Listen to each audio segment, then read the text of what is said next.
hari. Amin. Ya, kita belajar hari ini tentang prinsip hukum tabur tuai. Apa yang saudara tabur hari ini, itu yang akan menentukan hidupmu di kemudian hari. Ya, apa yang saudara tabur hari ini, itu yang akan menentukan hasilnya nanti di kemudian hari. Dan apa dampaknya, apa hasilnya, saudara. Itu sebabnya kalau saudara suka menabur kebaikan, maka saudara pasti akan menuai kebaikan. Tapi kalau saudara menabur yang tidak baik, dipastikan engkau pasti akan menuai yang tidak baik. Itu sebabnya saudara, kemarin kita buka Alkitab kita di dalam Galatia pasal yang ke-6. Galatia pasal yang ke-6 ayat yang ke-7. Galatia pasal 6 ayat yang ke-7.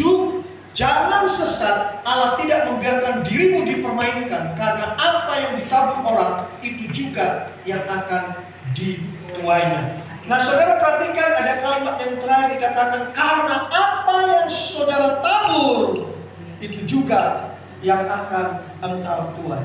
Nah, saudara perhatikan di sini Tuhan menetapkan sebuah hukum yang sangat penting, bahwa apa yang kita tabur satu hari kelak nanti pasti saudara akan tuai. Perhatikan, hukum tabur tuai ini berlaku bagi semua orang.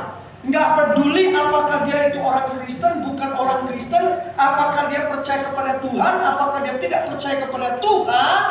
Perhatikan, dan hukum tabur tuai ini berlaku bagi semua orang yang ada di dalam dunia ini. Perhatikan, banyak orang nggak percaya, saudara.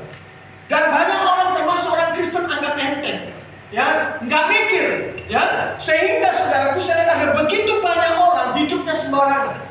Saya lihat ada begitu banyak orang hidupnya ceroboh, ada banyak orang termasuk orang Kristen hidupnya itu seenaknya dalam hidup ini, saudara. Dan perhatikan, saudara, banyak orang berpikir bahwa apa yang mereka perbuat itu tidak perlu dipertanggungjawabkan. Oh, tunggu dulu, saudara. Padahal Alkitab berkata dengan jelas dalam Pengkhotbah pasal 12 ayat 14 bahwa satu hari kelak nanti apa yang saudara perbuat itu akan dipertanggungjawabkan di hadapan Tuhan. Amin.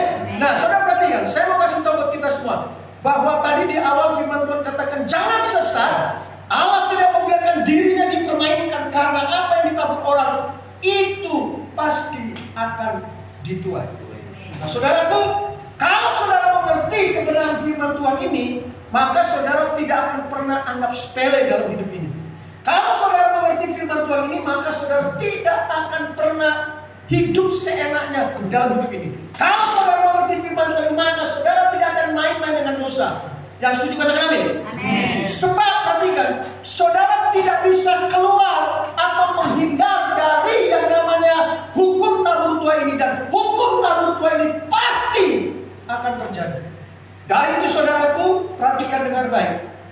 Pada waktu saudara berbuat sesuatu, entah itu saudara berbuat baik, entah itu saudara berbuat jahat, itu bagaikan saudara sedang menabur sebuah benih. Dan di hari yang akan datang, apa yang saudara tabur, engkau pasti akan tuai. Makanya hati-hati dalam hidup ini. Kita sebagai orang Kristen tidak bisa hidup seenaknya. Kita sebagai orang Kristen nggak bisa hidup asal-asal. Amin. Nah, saudaraku, kita akan lihat mengenai prinsip hukum tabur tuai ini. Ada 4 jenis. Ya, prinsip hukum tabur tuai ini yang saya ingin sampaikan buat kita semua. Ya, nah kita akan lihat 4 prinsip hukum tabur tuai ini. Yang pertama, dikatakan tadi Galatia pasal 6 ayat yang ke-7. Jangan sesat, Allah tidak membiarkan dirimu dipermainkan. Perhatikan, karena apa yang ditabur orang itu juga yang akan dituai. Artinya apa? Apa maksud ayat ini? Apa arti ayat ini? Ini begini. Saudara akan menuai jenis benih yang sama dengan apa yang saudara tabur. Saudara akan menuai jenis benih yang sama, buah yang sama dengan apa yang saudara pernah tabur. Inilah prinsip hukum tabur tuai yang pertama. Dengar baik. Saudara menabur jenis taburan apa, maka saudara akan menuai jenis yang sama. Amin. Amin. Catat saudara. Kalau saudara menabur mangga, maka saudara akan menuai mangga. Tak mungkin saudara menuai rambutan. Kalau saudara menabur benih jagung, dipastikan engkau akan menuai Tapi prinsip ini saudara harus tahu. Apa yang saudara tabur, maka jenis taburan itu yang engkau pasti akan tuai. Jelas saudara? Jelas? Nah saudaraku, saya akan memberikan beberapa contoh benih-benih apa yang dicatat dalam Alkitab yang pernah kita tabur. Benih apa saja? Yang pertama, coba Galatia pasal 6 ayat 9 dan 10. Yang pertama, ya, Galatia pasal 6 ayat 9 dan 10 dikatakan begini. Janganlah kita cebu-cebu berbuat baik, karena apabila sudah datang waktunya kita akan menuai jika kita tidak menjadi lemah. Karena itu selama masih ada kesempatan bagi kita, marilah kita berbuat baik kepada semua orang, tetapi terutama kepada kawan-kawan kita seiman. Yang pertama, jenis benih yang pertama namanya benih kebaikan. Alkitab katakan jangan jemu-jemu berbuat baik. Berarti ada benih yang pertama namanya benih berbuat baik, benih kebaikan. Banyak contohnya saudara, ya berbuat baik. Misalnya saudara menolong orang susah, itu saudara berbuat baik. Engkau sedang menabur kebaikan. Percayalah, apa yang saudara tabur kebaikan. Satu hari kelak nanti, engkau pasti akan menuai yang namanya kebaikan. Dan setuju katakan amin. Ya, misalnya ini, tetangga saudara pindah rumah misalnya. Lalu saudara bantu, saudara ikut angkat-angkat barang. Ya, misalnya saudara punya mobil, ya, mobil losbak, ya. Ya, saudara bilang, Bu, Pak, mau pindah rumahnya? Iya, nih, ada mobil, boleh pakai. Engkau sedang menabur kebaikan. Ya, percayalah, tabur kebaikan, satu hari kelak nanti engkau pasti akan menuai kebaikan. Amin. Tapi jangan begini, saudaraku. Misalnya saudara punya losbak, oh Pak, mau pindah ya? Iya, ini ada losbak, bayar sehari 500. Nah itu bukan berbuat baik, itu namanya bisnis. Ya, saudara berbuat kebaikan pada orang lain, percayalah, pasti banyak orang akan berbuat baik kepada saudara. Saudara menolong orang, percayalah, pasti banyak orang akan menolong saudara. Ya, amin. Saudara bisa lakukan namanya benih perbuatan baik. Yang kedua, kalau ada benih kebaikan, berarti ada benih lawannya, benih kejahatan. Yang kedua, namanya benih kejahatan. Perhatikan, kalau saudara suka menjahati orang, saudara suka berbuat jahat sama orang, satu hari kelak nanti apa yang saudara tabur, engkau pasti akan dijahati orang. Kalau hari-hari ini saudara jahatin orang, jangan bilang begini, kurang ajar tuh orang, dia sudah jahatin orang, dia sudah jahatin anak saya. Dengar baik, saudara dijahatin orang, jangan-jangan engkau pernah menjahati orang. Apa yang saudara tabur, benih yang sama, engkau pasti akan tuai. Kalau saudara suka memfitnah orang, ya, satu hari kelak nanti kau pasti akan difitnah orang. Benih yang saudara tabur, maka benih yang sama engkau pasti akan ber. Makanya jangan suka menabur hal yang jahat. Yang setuju katakan amin. Amin. Kalau saudara menabur kejahatan, artinya engkau sedang menanam buah benih yang namanya benih kejahatan. Kalau saudara suka, saudara mungkin hari ini ditipu orang, duit mau dibawa kabur. Orang lain hutang sama saudara, nggak dibayar, dia kabur. Jangan-jangan dulu pun kita pernah menipu orang. Jangan-jangan kita pun dulu pernah bohongin orang. Jangan-jangan dulu pun kita pernah bawa makan duitnya orang. Apa yang saudara tabur, saudara tuai hal yang sama. Menabur kejahatan, menuai kejahatan. Artinya, apa yang saudara alami hari ini, itu pasti ada sebab akibatnya. Karena saudara pernah menabur hal yang sama, dan mungkin kita nggak ingat. Dan hari ini engkau akan menuai. Ya, jadi ingat saudaraku, mari kita jangan pernah menabur kejahatan. Berhenti menabur kejahatan. Yang setuju katakan amin. Coba kita lihat Ayub pasal 4. Ayub pasal 4 ayat yang ke-8. Ayub pasal 4 ayat yang ke-8. Yang telah kulihat ialah bahwa orang yang membajak kejahatan dan menabur kesusahan, ia menuainya juga. Ya, jadi kalau saudara jijatin orang, kalau saudara suka bikin susah orang, satu hari kelak nanti pun saudara akan dijahatin orang. Kalau saudara suka bikin orang susah, satu hari kelak nanti pun engkau akan dibikin orang susah. Hal yang sama saudara berbuat, hal yang sama, engkau pasti akan tuai. Ya, kalau saudara suka bikin orang keki, bikin orang kesel, biasanya kalau orang suka bikin keki dan kesel, biasanya saudara juga akan keki dan kesel. Ya, karena benih yang sama saudara tabur, maka benih buah yang sama, engkau pasti akan tuai. Ya, halo, makanya coba cek diri kita hari ini. Ya, sering nggak kita bikin orang keki dan kesel? Kalau hari-hari ini saudara keki dan kesel, karena kita pernah menabur keki dan kesel sama orang. Benih yang sama saudara tabur, maka benih yang sama engkau pasti akan tuai. Ya, jadi apa yang saudara terima hari ini sesuai dengan jenis benih yang saudara pernah tabur sebelumnya. Ada sebab dan akibat, ya, sesuai dengan hukum tabur tuai. Yang ketiga, jenis benih apa? Amsal pasal yang ke-22 ayat yang ke-8. Amsal pasal 22 ayat yang ke-8. Amsal 22 ayat yang ke-8 dikatakan, orang yang menabur kecurangan akan menuai bencana. Perhatikan. Jenis benih yang ketiga namanya benih kecurangan. Ya, kalau saudara suka mencurangin orang, maka satu hari kelak nanti engkau juga akan menerima hal yang sama. Engkau juga akan dicurangi oleh orang. Makanya hari-hari ini saudaraku, kita belajar berhenti mencurangi orang. Kalau saudara dicurangi orang, kurang ajar tuh orang gue dicurangi. Jangan-jangan kita pernah menabur hal yang sama.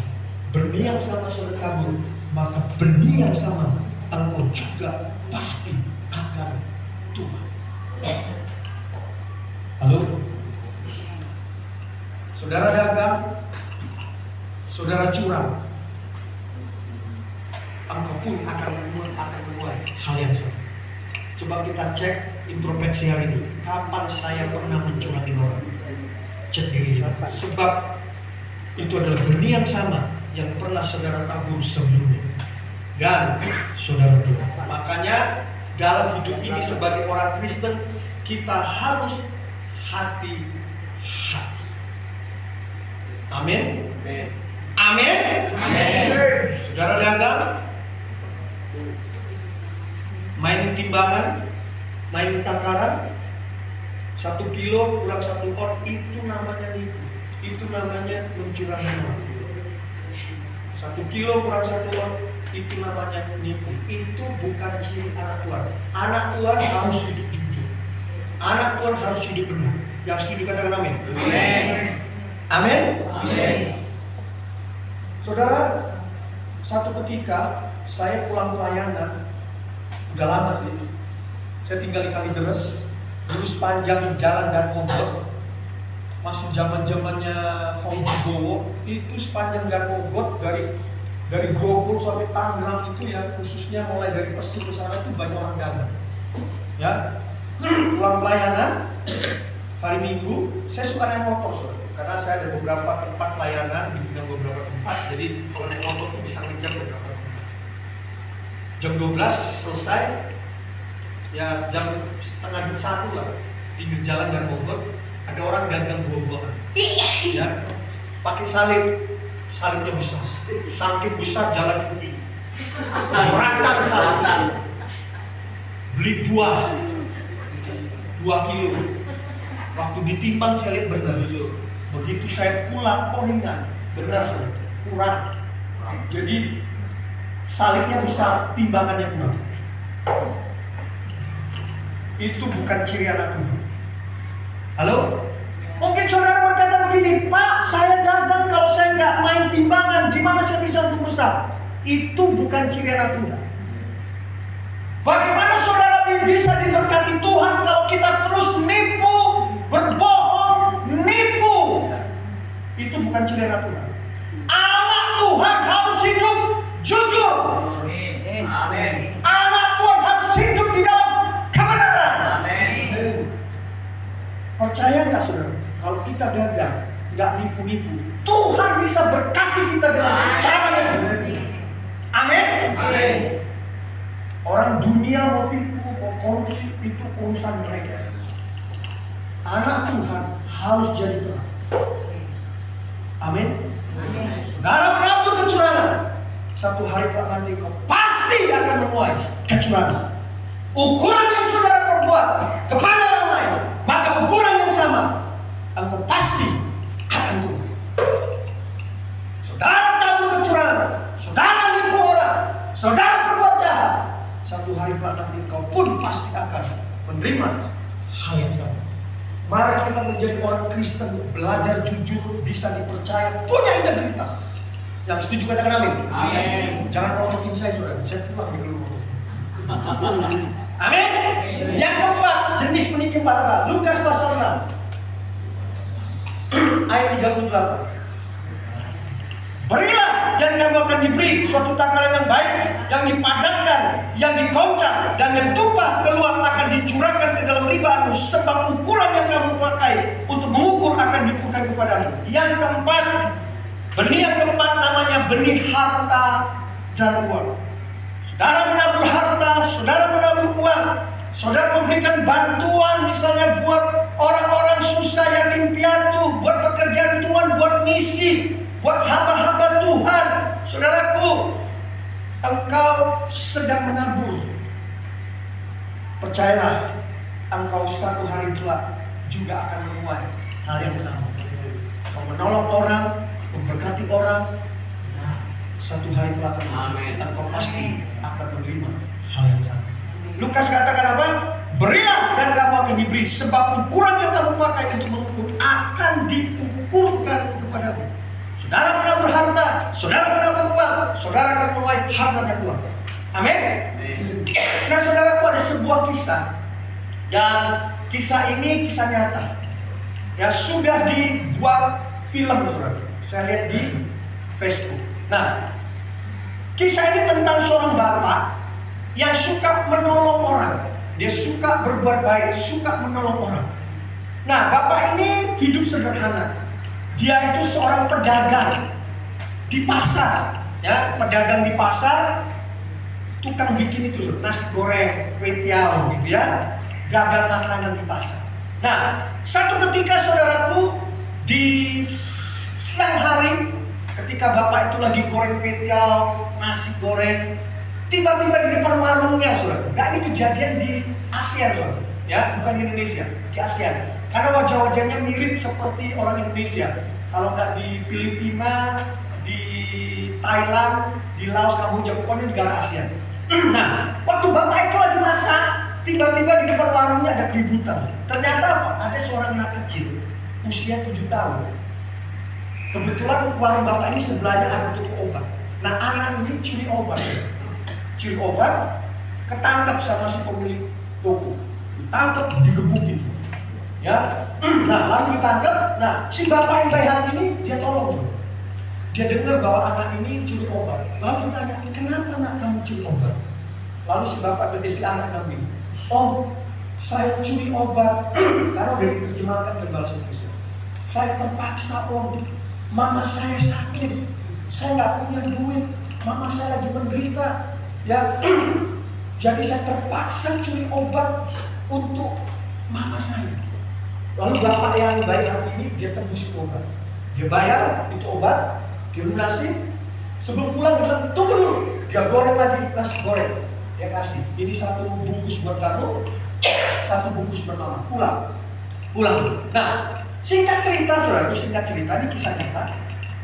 Bapak yang baik hati ini, yang pernah memberkati si anak tadi, waktu dia goreng tiba-tiba dia jatuh, lalu dibawa ke rumah sakit. Ya, beberapa tahun kemudian itu terjadi, dibawa ke rumah sakit oleh keluarganya. Nah, waktu masuk rumah sakit itu kan biasa daftar nama dan sebagainya, ya, tulis nama, formulir nama, alamat dan sebagainya. Lalu data-data bapak ini dikasih pada satu dokter ahli. Dia lihat, oh ya, saya kenal di situ bapak ini. Ya, dia lihat namanya, oh benar. Lalu dokter ahli ini dia bilang sama suster-suster, bapak yang ada di kamar ini rawat sampai sembuh. Obat-obatan yang dibutuhkan apapun kasih, ya, infus apapun kasih. Karena bapak itu jatuh, saudara, kayak seperti stroke begitu, ya, nggak sadarkan diri, kurang di 1 bulan. Dirawat sama dokter ahli ini dan sembuh. Lalu dokter ahli ini bilang sama suster-suster, bapak yang ada di kamar itu sudah sembuh, ya, udah boleh pulang, dia sudah sehat. Nah sekarang hitung semua biaya-biayanya gitu loh, biaya rumah sakit sekian, obat-obatan sekian, infus dan sebagainya sekian. Nah tagihan ini saudaraku dihitung kurang lebih uang Indonesia itu hampir 100 juta di rupiah ini. Tagihan ini masuk ke amplop, lalu dibawa ke kamar itu, dikasih ke keluarganya. Wah mereka bingung, ini pasti biayanya berat, mereka nggak punya dana. Begitu dibuka saudaraku, ditulis itu. Biaya rumah sakit nol gratis. Biaya obat-obatan, biaya infus, biaya dokter rumah sakit nol gratis. Ditandatangan oleh dokter ahli. Telah lunas, dibayar 30 tahun yang lalu. Ternyata saudaraku, dokter ini adalah anak kecil yang umur 7 tahun pernah curi obat, ya. Dan bapak ini yang pernah berbuat baik, ya, pernah berbuat baik, pernah yang baik, dia jatuh sakit. Jadi semua yang diperbuat dibiayai oleh dokter ahli. Amin. Amin. Jadi dari kisah nyata ini apa yang dapat kita simpulkan? Saudara tabur harta, saudara tabur uang, satu hari nanti engkau juga pasti akan menuai harta dan uang. Makanya kita katakan jangan jemu-jemu berbuat baik. Saudara tabur kebaikan, percayalah satu hari nanti engkau pasti akan menuai kebaikan. Amin. Amin. Ini prinsip kebenaran Alkitab. Serius ini. Jadi jenis benih yang saudara tabur, jenis yang sama, engkau pasti akan. Makanya berhenti berbuat menabur yang tidak baik. Amin, saudaraku. Amin. Amin. Amin. Ini bagian yang pertama. Ya. Sekarang kita lihat bagian yang kedua. Ya. Tadi di dalam Galatia katakan apa? Apa yang saudara tabur, engkau pasti akan menuai. Apa artinya? Ini yang kedua. Jenis taburan yang saudara akan tuai. Ya, itu yang pertama tadi. Jenis taburan yang saudara tuai, maka jenis yang sama saudara akan terima. Prinsip yang kedua, apa yang saudara tabur akan pasti akan tuai. Yang kedua, kualitas benih buah yang saudara tabur itu akan menentukan buah kualitas yang saudara akan terima. Amin. Amin. Saya ulangi. Saudara menabur benih kualitas yang baik, maka saudara akan menuai kualitas yang baik. Saudara menabur kualitas yang tidak baik, engkau akan menuai kualitas yang tidak baik. Kualitas benih yang saudara tabur itu akan menentukan kualitas benih yang saudara tabur. Nangkep Bapak Ibu? Nangkep? Amin, nangkep ya? Amin. Amin. Kualitas benih yang saudara tabur itu menentukan kualitas benih buah yang saudara terima. Saudara menabur kualitas yang tidak baik, menuai kualitas yang tidak baik. Saudara menabur kualitas yang baik, engkau akan menuai kualitas baik yang baik. Nah ternyata saudaraku, ketika kita melakukan sesuatu, itu ada kualitasnya. Sama seperti ketika saudara misalnya menanam biji mangga. Kalau saudara ingin mendapatkan buah yang manis, saudara pasti cari benih kualitas yang manis. Betul nggak? Saudara mau mendapatkan buah yang manis, tabur benih yang manis. Saudara tabur benih yang pahit, mendapatkan buah yang pahit. Kualitas benih yang saudara tabur itu menentukan kualitas benih yang saudara tumbuh. Nangkep saudara? Amin. Ketika saudara nabur benih, pasti cari yang manis. Tanam yang manis, betul nggak? Supaya saudara menerima kualitas yang sama dalam prinsip kebenaran Alkitab. Kalau saudara mau menuai buah yang berkualitas, taburlah benih yang berkualitas. Nangkep saudara? Ternyata saudaraku, ketika kita menolong seseorang, berbuat baik, itu ada kualitasnya. Jangan asal-asal. Seringkali saudara suka asal-asal waktu menolong orang. Waktu saudara misalnya mau memberi, contoh misalnya, saya percaya di setiap gereja, mungkin kalau pas Natal itu ada beberapa gereja yang suka mengadakan aksi sosial. Ya, aksi sosial mengumpulin pakaian layak pakai. Lalu di gereja diumumkan oleh mungkin panitia Natal atau gembala, Bapak Ibu, di Natal tahun ini kita akan mengadakan aksi sosial. Mari kita kumpulkan pakaian-pakaian layak pakai. Saudara pulang ke rumah, buka lemari, pakaian yang gak layak pakai, saudara bawa ke gereja. Saudara sumbang. Maaf ini, seringkali saudara, ternyata ketika kita nyumbang baju, nyumbang sepatu, nyumbang tas, itu gak layak. Masa nyumbang kaos buat orang susah, buat yatim piatu, jaga-jaga yang bolong-bolong? Masa nyumbang sepatu, sol sepatunya gak ada? Sering kan? Makanya gak heran kenapa saudara menerima sesuatu pun gak berkualitas. Karena saudara menabur pun tidak berkualitas. Betul? Saudara, saya tidak bicara tentang nilai harganya loh. Pantas gak sih kita nyumbang ke yatim piatu, panti asuhan, nyumbang baju, kancingnya gak ada, gak berkualitas. Saya bukan bicara tentang harganya. Apa salahnya sih saudara kalau kita memang punya hati memberkati? Kan gak salah cari yang murah, yang masih layak pakai. Ngasih masa kaos yang ada noda-nodanya, itu bukan nyumbang. Halo? Betul ya? Makanya selama ini kenapa kita menuai yang gak berkualitas? Karena kita nuangnya juga tidak berkualitas.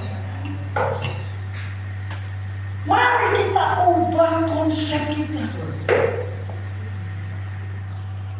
Setuju saudara? Amin.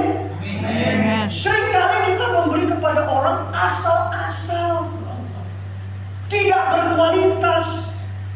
Mungkin saudara berkata begini, yang penting saya sudah berpartisipasi Pak, betul. Yang penting saya sudah nyumbang Pak, betul. Yang penting saya sudah berabur Pak, betul. Yang penting saya sudah memberi, betul. Tapi dengar baik, taburanmu, benihmu, pemberianmu itu asal-asal dan bekas-bekas, tidak berkualitas. Makanya gak heran kita pun menerimanya yang bekas. Benih yang saudara tabur itu menentukan kualitas benih yang saudara terima. Saya gak bicara tentang nilai harganya, tapi yang layak gitu. Setuju saudaraku? Setuju. Setuju saudaraku? Setuju. Kenapa saudara yang dapat motor bekas? Ya karena kita mungkin dulu suka nyumbangnya bekas-bekas. Kita terima yang bekas, kadang-kadang udah rusak, itu kan? Ya karena kita nggak sadar dulu pun kita menabur yang sama. Betul nggak? Halo? Betul nggak? Bukankah kita juga sering melakukan hal yang sama? Kalau kita menabur yang berkualitas, kita pun akan mulai yang berkualitas. Amin. Bagaimana dengan kita semua yang hadir di tempat ini? Seringkali ketika kita bantu orang setengah hati, nolong orang juga setengah hati. Misalnya saudara dengan teman satu gereja, tetangga saudara mungkin nggak punya kendaraan, saudara mungkin punya mobil atau punya motor lah. Apa salahnya saudara sekalian. Kadang-kadang kita nganterin orang di tengah jalan. Di tengah jalan tabrak orang lagi. Apa salahnya lewat dikit kan nggak apa-apa. Betul kan? Halo? Seringkali kita ngomong gini, udah bagus gua anterin dia. Betul kan? Udah bagus gua tolongin dia. Udah bagus gua bayarin dia. Halo? Nolong seperti itu berarti tidak berkualitas. Mari kita belajar. Amin.